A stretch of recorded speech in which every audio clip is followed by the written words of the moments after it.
Auteur de plus de 9 livres, nous avons l'opportunité d'avoir réédité son tout premier à notre maison d'édition. Alors, une invitation à la méditation chez Béliveau Éditeur. Je rencontre aujourd'hui l'auteur Jean-Guy Harpin. Bonjour. Bonjour, Pamela. Merci d'avoir accepté l'invitation d'une rencontre avec moi ce matin pour nous parler de vous, de vos projets, de votre tout récent livre, une invitation à la méditation avec comme sous-titre « Comment arriver à l'état zen ». Alors, c'est pas votre premier, comme je l'ai dit en introduction, vous avez publié 9 livres. Celui-ci, c'est la réédition du premier. Pourquoi avoir réédité ce livre-là? C'est à la demande de Mathieu, Monsieur Livo, qui voulait travailler avec moi depuis un certain temps. Je le connaissais depuis de nombreuses années. Ça n'a jamais donné. Et au fil du temps, mes éditeurs ont tombé comme soldats à la guerre. Alors, j'ai tout simplement envoyé un mot et puis là, j'avais pas... ces livres-là étaient pour sortir de la librairie, étaient plus disponibles. Alors, j'ai communiqué avec monsieur et c'est comme ça que ça a commencé. Et quelle belle chose que j'ai faite en faisant ça. Et pour ceux et celles qui l'ignorent, parlez-nous de vous. Qui est Jean-Guy Harpin? Oh mon Dieu, ça c'est trop compliqué. C'est une chose que j'aime pas beaucoup parler de moi. Ça coïncide pas beaucoup avec l'état zen. Mais pour le but de la chose, on va quand même le faire. Disons que j'ai eu une vie assez mouvementée. Je suis moi depuis longtemps. J'ai été habité dans toute cette longue vie, parce que je ne suis pas jeune, par différents personnages. Du jeune enfant heureux à aller jusqu'à aujourd'hui. Mais entre-temps, du soldat qui est allé parfaire ses études dans les forces armées. J'ai perdu mes parents très tôt. Alors ça, c'était une des raisons aussi pourquoi je voulais aller dans l'armée, parfaire mes études, parce que j'étais pas en grand moyen. Par la suite, forcément, c'est souvent une voie qu'on prend. Après la Sûreté du Québec, je me suis acheminé vers la Sûreté, j'ai dit la Sûreté du Québec, je m'excuse, des Forces armées, j'ai été à la Sûreté du Québec. Et encore là, j'ai eu une carrière assez courte de 4 ans et 5 ans dans les Forces armées. J'avais étudié en administration, alors après ce passage dans les forces de la Sûreté du Québec, j'ai été vers les affaires plus dans laquelle j'avais étudié. Et là, c'est en 86 que, par un hasard, j'ai tout simplement croisé le chemin du zen par l'entremise d'une entrevue que j'ai vue à la télévision un soir quand mon épouse était à donner des bulletins. Moi, j'étais à la maison et je pitonnais la télévision. J'ai tombé sur cette entrevue-là qui m'a fasciné. Et c'est ainsi que, tout de suite après l'émission, j'ai communiqué avec le Centre Zen de Montréal, qui était une émission, une interview du maître, j'emploie la première fois le mot, Albert Lowe, reconnu comme être éveillé, directeur au Centre Zen de Montréal. Alors, cette entrevue-là m'a interpellé d'une façon que j'ai des difficultés à trouver les mots pour l'évoquer. J'ai appelé et c'est lui qui a répondu, parce que forcément, c'est une entrevue qui avait été enregistrée. Et il m'a convoqué pour une séance d'information. Et curieusement, j'ai été une première fois, je n'ai pas entré. J'ai été une deuxième fois, je n'ai pas entré. Et seulement la troisième fois, je me suis décidé à entrer. Alors, les raisons que je n'entrais pas étaient sans... Je ne sais pas, ça tenait pas à route, mais des peurs, des craintes, l'inconnu, c'est une secte, c'est ci, c'est tout ça.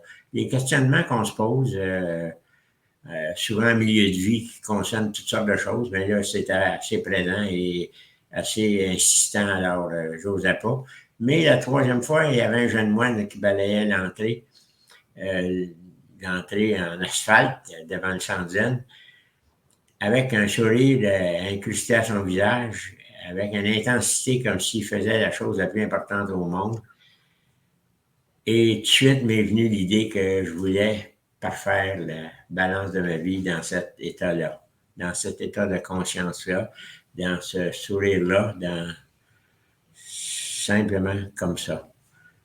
Et depuis ce temps-là, rien a arrêté ça et j'en suis où j'en suis maintenant. Alors là, vous avez commencé à inclure la méditation dans votre vie? Oui, il n'est jamais arrêté depuis ce temps-là. J'aimerais que vous nous disiez un petit peu, parce que il y a des personnes qui ont peur de commencer à méditer en pensant qu'ils n'y arriveront jamais.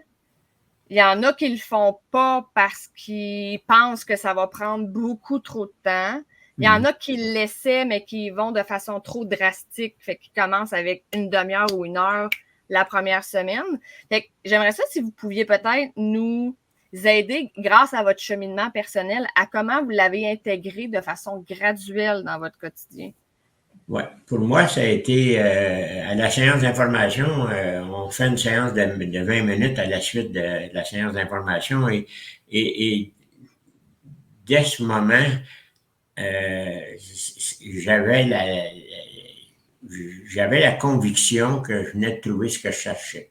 Le fait que j'avais perdu mes parents très jeunes, j'étais en incompréhension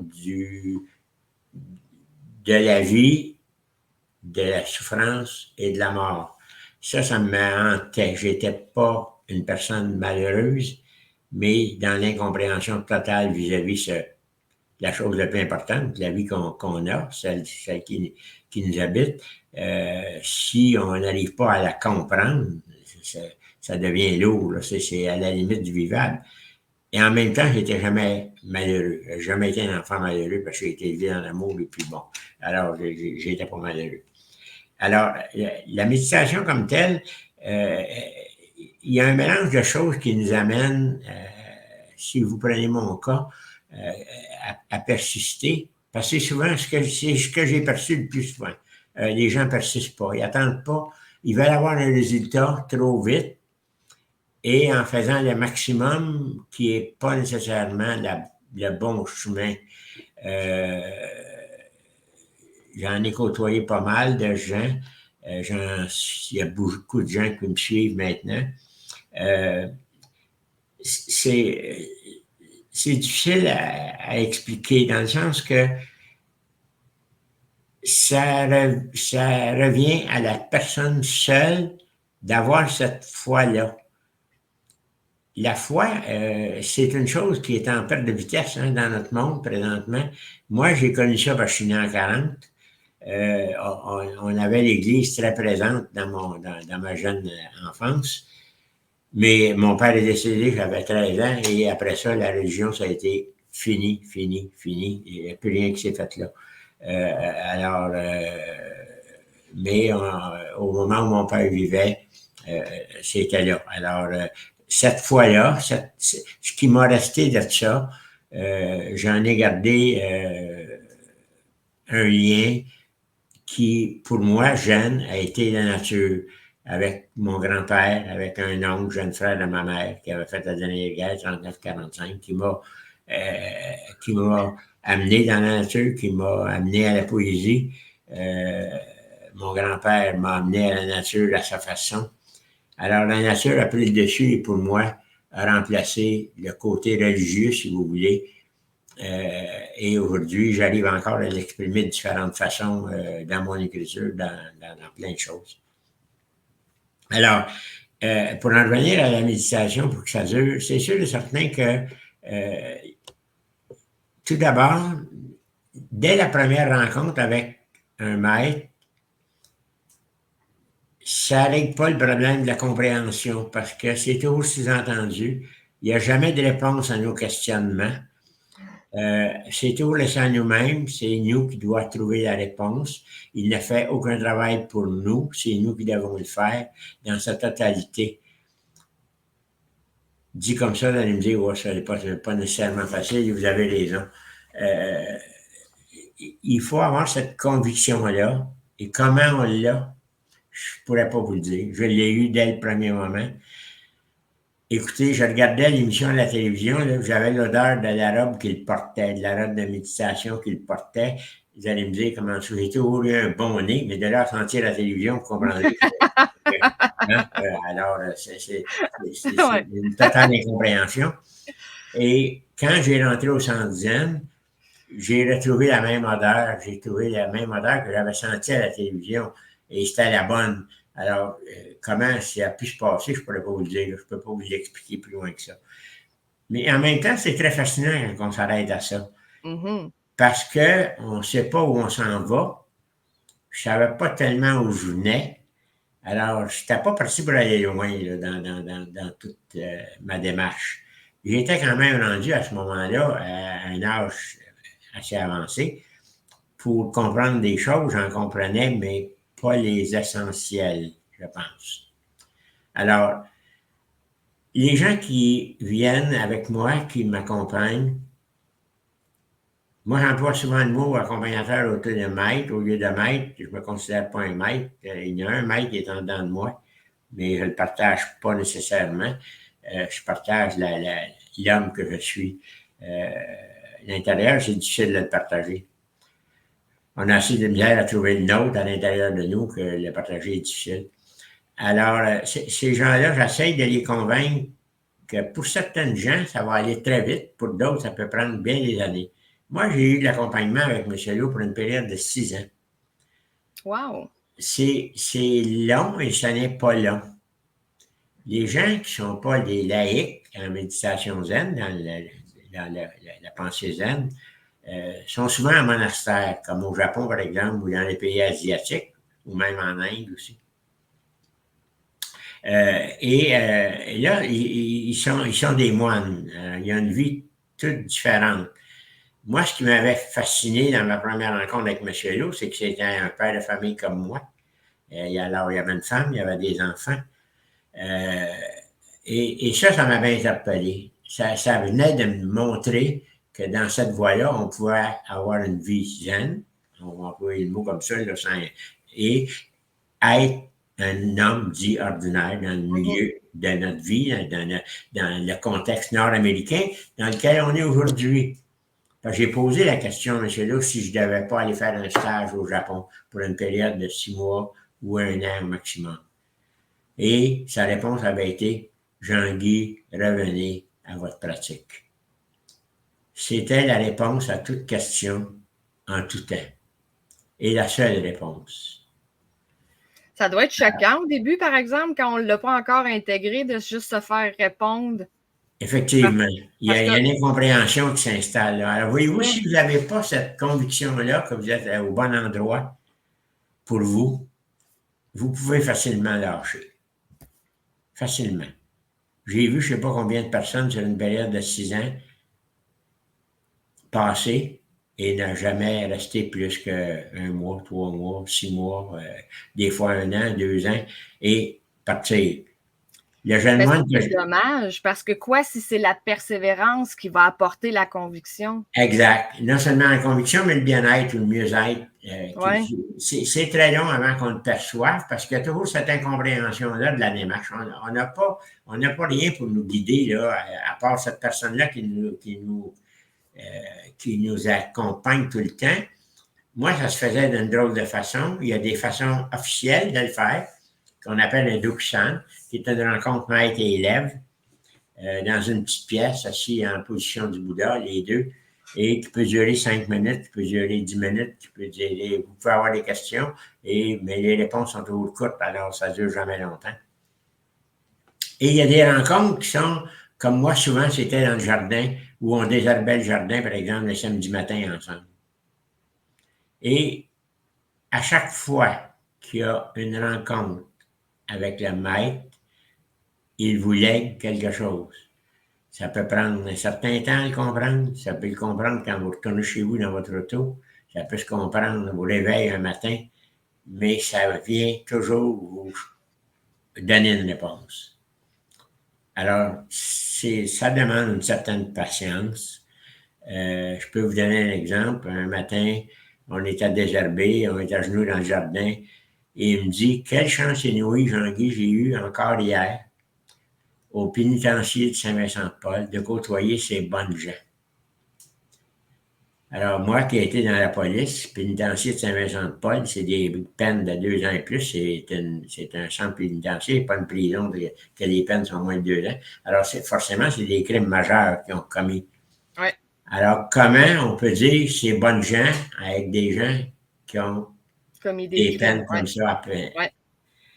Et cette fois-là, en revenant dans mon auto, en longeant la rivière des Prairies, j'ai compris qu'il venait de m'enseigner la compassion, mais pour tous les êtres.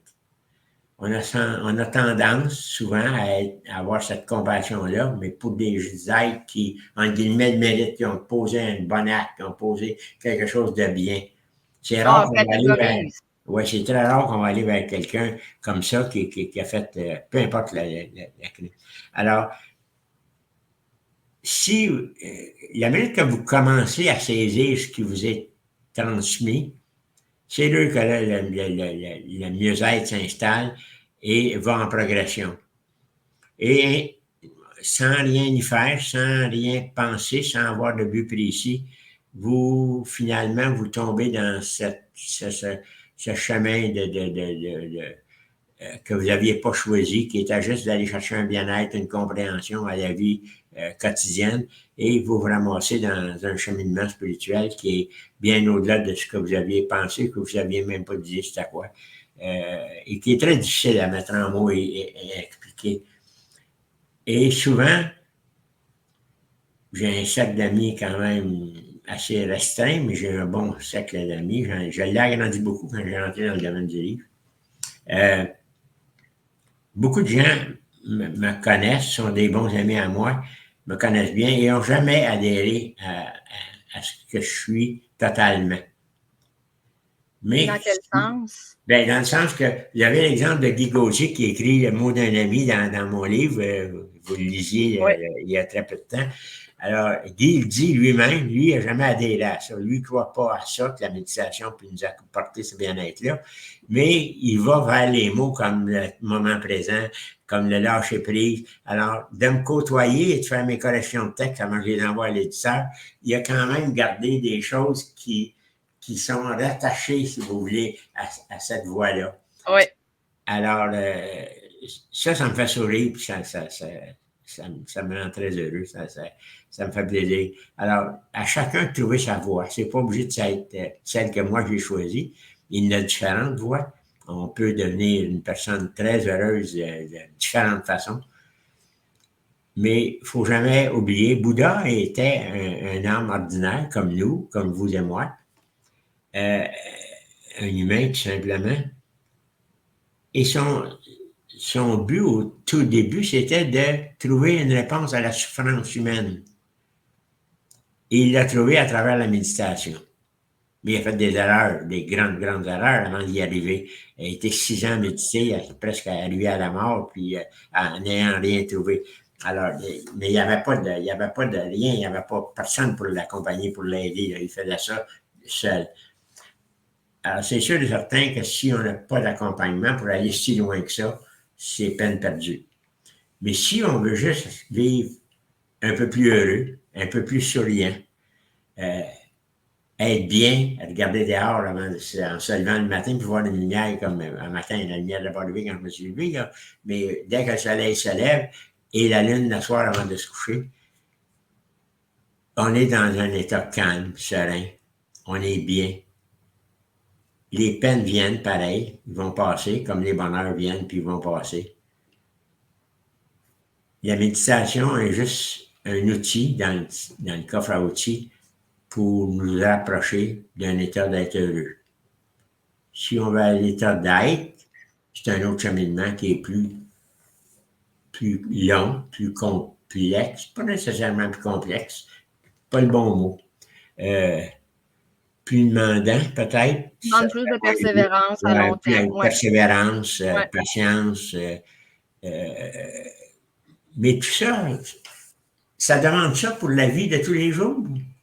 C'est ce que je m'en allais dire. Tu sais, ceux qui disent je suis à la recherche du bonheur, c'est pas quelque chose qu'on atteint une journée puis qui reste pour le reste de notre vie sans qu'on a besoin de mettre aucun effort. C'est la même chose avec l'état zen. On l'acquiert avec la persévérance, mais il faut l'entretenir. Le jardin, on plante, ça ne poussera pas le reste de notre vie. Il va falloir l'entretenir à tous les étés, à toutes les années, mettre des nouvelles graines. L'entretenir, c'est la même chose avec la méditation. Exact. Il faut l'entretenir jusqu'au dernier moment. Jusqu'au dernier moment, ça n'est jamais terminé. D'ailleurs, M. Lowe Albert avait cette notion-là un peu différente. Voyez-vous, ça remonte, la méditation zen, ça remonte à 1500 ans avant Jésus-Christ, là, pour se situer, on comprend quand on prend cet exemple-là. Ça remonte loin. Et il faut comprendre qu'il n'y a rien qui a été fait par écrit au tout début, ça a été fait toujours verbalement. Alors, je ne sais pas jusqu'en quelle année, jusqu'à temps que ça s'en aille en Chine avant que ça commence à être écrit. Après ça s'en allait vers le Japon, du Japon vers l'Europe et après ça, arrivé en Amérique du Nord. Bon, alors, ça a varié beaucoup probablement la compréhension de cet état-là qu'on veut atteindre, qu'on est difficile à décrire, à définir. Mais quand on le vit, quand on le sent, même si on ne trouve pas les mots, c'est un état extraordinaire. Mais aussi, on sait très bien que tout le reste est passager. Et rien demeure, rien reste comme ça. Tout passe, les bonheurs comme les peines. Alors, en bout de ligne, si on arrive à regarder la vie, à observer la vie, à l'accueillir, sans jugement, sans attente, la regarder différemment. J'ai perdu un ami il n'y a pas longtemps, 60 ans. Oh, c'est jeune. Il venait de prendre sa retraite à la Sûreté du Québec. J'ai été un ami de son père qui est décédé il y a 34 ans. Le jeune garçon est resté garder un lien avec moi toute sa vie. Heureux, une femme, 3 enfants, un vie extraordinaire. Cancer au cerveau. Ah. Alors, mais ma première réaction, quand j'ai parlé à son fils, quand il m'a appelé le matin, il était décédé le dimanche matin, ça a été de dire quelle chance j'ai eu de l'avoir au moins 60 ans. Au lieu de dire quelle tristesse abominable. Ça l'était, puis ça, je le vivais à l'intérieur. C'était indéniable. Mais en même temps, je ne pouvais pas m'empêcher d'avoir eu cette chance exceptionnelle-là de côtoyer un homme si bas. Il n'était que ça. Il a été agent double, il a fait une vie difficile dans son travail, il a fait un travail extraordinaire, il avait une renommée au sein de la Sûreté du Québec. Alors, d'avoir eu cette chance-là, d'abord de le connaître en bas âge, je l'ai connu, il était un petit bonhomme, et de le connaître jusqu'à son dernier moment. C'est ce qui me reste de lui. Alors, j'ai été triste d'apprendre sa mort, mais ça ne m'a pas rendu malheureux. Au contraire. Au contraire. Et tout de suite, après avoir parlé à son fils, j'ai appelé Nicole, son épouse, et j'ai réussi à y faire du bien dans des événements, suite à un événement là, de quelques heures là, qui venait d'arriver. Alors, ceux qui ont des doutes que cet état-là ne peut pas être vécu dans un état d'être seulement. Pas heureux, pas de bonne humeur, pas de... Non. On peut avoir une sorte d'humeur à l'occasion. On ne devient pas des êtres à part d'un humain standard là, parce qu'on pratique la méditation. Au contraire, on reste ce qu'on est profondément. Alors, je m'indigne à tout ce qu'on vit aujourd'hui. Vous le savez, les guerres en Ukraine, en Israël, bon, partout. Et on n'apprend de rien. On n'a pas appris les premières guerres. On n'a pas encore appris des dernières, puis on n'apprendra jamais. L'humain restera toujours un humain. Pas tous les êtres qui sont comme ça, mais malheureusement, souvent ceux qui nous dirigent. Bon, mais c'est tellement fascinant, tellement nourrissant d'avoir cette opportunité-là de vivre dans cet état-là. C'est presque indescriptible de vivre comme ça. Alors, ça demande, oui, rigueur, patience, mais j'ai-tu d'autres choses à faire?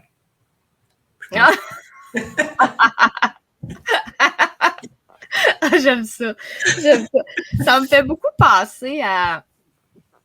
Tu sais, vous parliez, puis là, je réfléchis en même temps, mais à ça sur quoi on porte notre attention.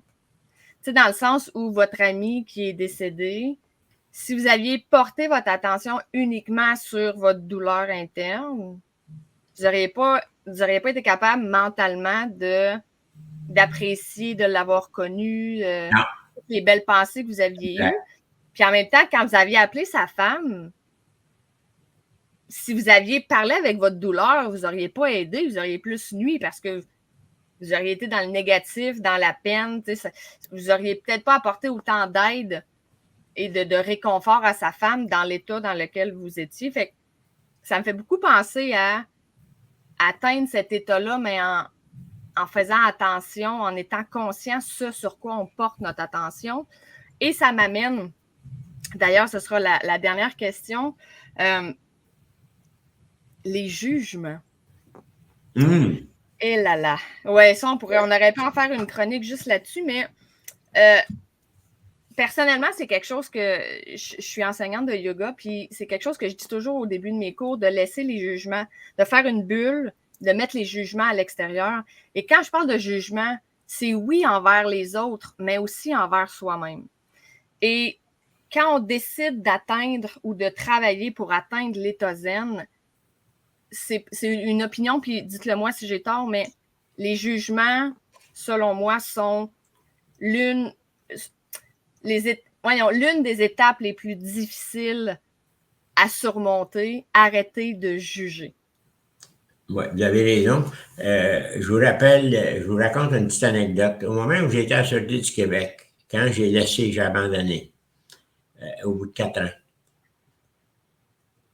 j'ai évoqué à mon patron dans ce moment-là, que j'avais de la difficulté à accomplir, j'étais enquêteur à ce moment-là déjà, et j'avais de la difficulté à punir des gens qui avaient fait des crimes assez importants, mais qui en même temps avaient vécu pire que les crimes qu'ils avaient reçus.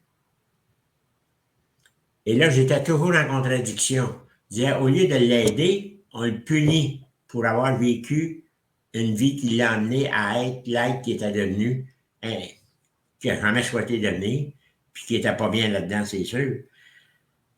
Alors, souvent, je me dis, j'ai même pas, en guillemets, de mérite d'être où je suis maintenant. On dirait que les choses m'arrivaient gratuitement, sans rien y faire, sans rien chercher, sans rien attendre. Alors, je ne sais pas si je peux attribuer ça à la chance. C'est peut-être pas le bon terme, mais je ne sais pas à quoi on peut l'attribuer. Mais ce jugement-là qu'on porte souvent, au départ, on le porte souvent vers nous et forcément vers d'autres aussi, pour toutes sortes de raisons. Et une des choses abominables qu'il faut absolument cesser de faire, parce que d'abord, on n'a jamais toutes les données qui concernent l'événement qu'on juge, ou la personne qu'on juge, dans quel état ça s'est fait, dans quelles circonstances ça a été amené là. Alors, on n'a rien pour porter un jugement, autrement dit. Alors, notre jugement sera toujours erroné, tout le temps. Et il nous blesse profondément. Et on traîne ça. Alors, comment s'en sortir? Il n'y a rien pour s'en sortir. Je pourrais vous dire, la méditation est une chose qui est une démarche qui harmonise l'esprit et notre corps. Okay? C'est la seule chose que ça fait. Et c'est quoi la méditation? C'est basé sur 3 choses. La posture, la respiration et l'attention. Alors, ça veut dire ça, être conscient de ce qu'on fait. Vous allez me dire, ouais, mais quand je médite, les pensées m'arrivent de tout bord de côté. C'est vrai. Moi aussi, encore aujourd'hui, mais je m'en occupe pas. ils partent comme ils sont venus. Si j'essaie de les envoyer, ils vont rester. Si je ne veux pas qu'ils viennent, ils vont arriver pire, en plus grand nombre. Alors, je m'abandonne tout simplement et je les laisse aller.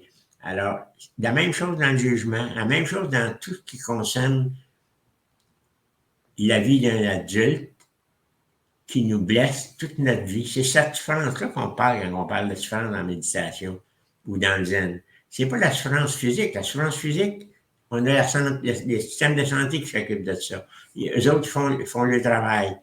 C'est la souffrance intérieure qui est, à mon sens, pire, beaucoup plus intense que la souffrance physique. Parce que la souffrance physique, d'un minute, tu dis, tu es à l'hôpital, puis tu dis, oh là, j'ai trop mal, ils vont t'apporter quelque chose qui va te calmer ta douleur. Ouais. Et puis, bon, là, tu retrouves ton sourire, puis là, t'es correct, bon, jusqu'à la prochaine fois. Mais ça ne dure pas éternellement non plus, ça finit, on retrouve notre bonne vie, puis on revient en santé, puis bon. Mais l'autre souffrance, elle, c'est toujours là, c'est toujours présent. Alors, c'est sûr, certain, que le jugement est une des choses les plus importantes à apprivoiser dans toute notre démarche, comme toutes les autres, mais pas moins, à tout le moins.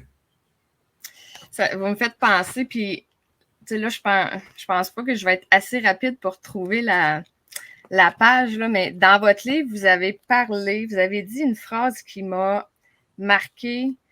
Vous parliez de. Puis là, c'est parce que je ne veux pas me tromper, mais quand on apprend. Comment vous disiez ça? Quand on sait c'est quoi la douleur, on sait comment ne plus souffrir. Ça ressemble à ça. Oui, oui. Faut savoir d'où elle vient la douleur pour l'apprivoiser, c'est sûr et certain. Et en même temps, Bouddha était convaincu que la douleur fait partie de la vie. Alors, lui, son but, c'était d'arriver à défaire ça. Mais il y a moindrement que vous persistez dans cette démarche-là et que vous arrivez, si vous n'arrivez pas à un cheminement spirituel comme tel, peut-être vous allez rester dans cette, à tout le moins l'atténuer, mais rester dans cette douleur-là en permanence, moins présente, moins lourde, moins pire, mais ça demeure la douleur. Tandis que si vous allez plus loin dans votre cheminement, sans rien y faire, il ne faut pas que ça soit un but. Le fait d'avoir un but, ça n'existe plus. Votre but vient de tomber. C'est en même temps tellement simple et assez difficile aussi. Oui, vous avez raison. Mais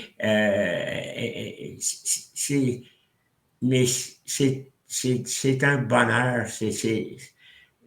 J'ai même pas de mots pour l'exprimer. Un matin, notre rencontre, j'avais une idée de quoi on parlerait forcément, hein, mais j'avais pas d'attente. J'ai pas préparé rien, j'ai pas fait rien, j'ai pas pensé à rien. Comme on disait il y a bien longtemps, à la grâce de Dieu, et attendre vos questions que je savais seraient pertinentes dans le contexte et tenter d'y répondre le mieux que je peux le faire avec la personne que je suis devenue. Je ne vois pas faire. Mais en même temps, en n'ayant pas d'attente, on ne peut pas être déçu. Ah non, ça, je connais plus ça, la déception. Voilà. Ça, c'est un peu le secret dans le sens où, ben pas le secret, mais si vous ne voulez pas être déçu, n'ayez pas d'attente envers personne, envers la vie, envers vous. T'sais, vous pouvez avoir des objectifs, mais dans le sens où si vous voulez atteindre un but, peut-être pas vous voir en haut de l'échelle tout de suite. Faites juste commencer par marcher le chemin avant de. Oui. Mais c'est ça. L'attente va beaucoup avec la déception. Ah oui, oui. Puis le rêve est illusoire aussi, hein? Alors ça ressemble un peu à ça. Hein? Alors, vous allez me dire, ben oui, mais dans la vie, si tu n'as pas de rêve, qu'est-ce que tu vas faire? Oui, avoir un rêve, c'est une chose. C'est pas d'avoir un rêve qui n'est pas correct, puis de rester dans le moment présent. La minute, moi, que j'ai un rêve, en 2007, j'ai été à Compostelle, faire Compostelle. Oh, wow. Le matin, je me suis levé avec ce rêve-là. chaque jour après ça, j'ai posé un geste pour aller vers Compostelle. Et ça, c'était à l'automne. Et le 5 avril, je marchais à partir de Navarinque en France jusqu'à Santiago de Compostelle, 935 km. Alors, le rêve est devenu le moment présent. Ouais. Chaque jour, je posais un geste à marcher avec mon sac à dos rempli de matériel dedans pour me préparer. Et à ce moment-là, quand vous arrivez à poser votre geste pour ce qui était votre rêve original, vous êtes tellement dedans, vous êtes tellement bien dedans qu'il n'y a plus rien. Là, vous faites un avec votre rêve et ça y est, c'est parti, c'est fini. Il n'y a plus de souffrance, il n'y a plus rien. Il y a rien. On était trois ensemble, ça a été pénible un peu au départ pour mes deux copains, parce qu'il y avait un travaillait, était médecin, forcément il travaillait, il n'a pas pu s'entraîner. Alors forcément, physiquement, c'était demandant. Et puis l'autre, il y a eu... mais au bout de 15 jours, là, il était au niveau du physique, là, on n'a pas rien eu. Et ça a été comme ça tout le long. On a côtoyé la misère humaine à son pire niveau. Là. Il n'y a rien qu'on n'a pas rencontré de gens tout le monde y va pour jamais la même raison. Jamais pour la religion, ça va rien des choses. Puis ça nous laisse avec cette conviction que le monde est souffrance, mur à mur, tout le temps. Peu importe les raisons. Une jeune fille qui est encore amie avec moi, elle m'écrit encore sur les réseaux sociaux. Elle avait un cancer du sein elle a guéri à travers ça. Elle marchait pour guérir son cancer. Oh, wow. Alors, et c'est une des seules là, qui a duré, là, qui est encore amie avec moi. Là, mais il y a eu combien de gens qui ont été amis longtemps, mais avec le temps, ça tout s'arrête. Ouais. C'est toujours le cas. Ouais. Ça a été... alors, ce rêve-là, il a duré bien plus que le 35 jours. Il a duré tous les mois que je me suis préparé, parce que j'étais dedans directement, à chaque jour. Puis si j'étais rendu en fin d'après-midi, je n'avais pas trouvé de quoi faire pour aller vers mon rêve, là, il fallait que je le trouve. Il fallait que je le trouve jusqu'à temps que je fasse de quoi. Là. Ça pouvait être n'importe quoi, retourner marcher, faire n'importe quoi, mais je reposais un geste. Et ça devient notre rigueur, ça devient notre façon de vivre, ça devient notre état d'être, ça devient surtout facile. Facile. Oui. Monsieur Harpin, merci. Je remonte votre livre avant. Je vais essayer de m'aligner parce que j'ai un peu de misère. Il est beau, oui, c'est correct. Alors, une invitation à la méditation. Alors, c'est votre livre. Merci d'avoir pris ce moment-là avec nous ce matin pour nous parler de vous, de votre expérience, de votre cheminement, pour nous donner des outils, nous éclairer, surtout nous dire les vraies choses, hein, que la méditation, c'est pas facile à atteindre, mais surtout que c'est faisable et que c'est réaliste. Ah oui, ça peut être fait, c'est sûr, puis c'est pas un drame, c'est pas si complexe que ça. Il s'agit de vouloir et il s'agit d'être persistant surtout et de dire ça va venir si je persiste suffisamment longtemps. Mais c'est un état d'être qui est absolument phénoménal. C'est pas le bon terme parce que c'est juste être, hein? C'est pas grand-chose. Vous me disiez tantôt, ce matin au lieu d'après-midi, pour moi, là, ce matin, maintenant cet après-midi, c'est la même chose. C'était aussi agréable ce matin que ça l'arrêter cet après-midi. Merci à vous aussi, merci. Parce que vous avez bien fait ça. Moi, je pense très bien. J'ai juste essayé d'être moi. Puis, vous étiez bonne dans étant vous. Alors, je l'apprécie. Puis, c'est bien agréable. Ouais, prenez soin de vous. À tous nos lecteurs et lectrices, évidemment, on vous souhaite une super belle lecture. Et au plaisir de se reparler pour votre prochain livre, M. Harpin. Ah, sûrement, mais on va se parler en fin de semaine à Saguenay. Oui. Okay? Bye bye. Merci infiniment. Bonne journée.